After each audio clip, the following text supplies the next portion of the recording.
রাসূল এই দাজ্জালের ফিতনা থেকে তার উম্মতকে সতর্ক করেছে। সমস্ত নবী রাসূল তার উম্মতকে বলেছে দাজ্জালের ফিতনা নামক একটা ফিতনা দুনিয়ার জমিনে আসবে।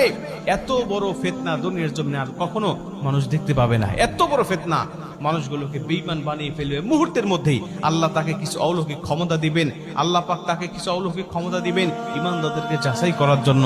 তখন এই দাজ্জাল এসে দুনিয়ার জমিনে তার অনুসারী আর অনুগামী করবেন মানুষগুলোকে, বিভিন্ন ক্ষমতা আল্লাহ তাকে দেখাবেন। ওই ক্ষমতাগুলো মানুষগুলোকে দেখিয়ে দেখিয়ে সে পথভ্রষ্ট করবেন। এই জন্য আল্লাহ পাকের কাছে এই দোয়াটা করতে পারলে আল্লাহ সেই আযাব থেকে বা সেই ফিতনা থেকেও আপনাকে মুক্তি দান করবেন।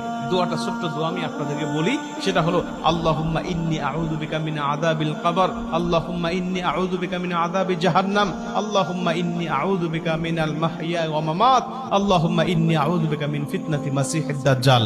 আপনি এই দোয়াটা পাঠ করবেন, এরপরে আপনি সালাম ফিরাবেন। এইটা যদি আপনি কন্টিনিউ করতে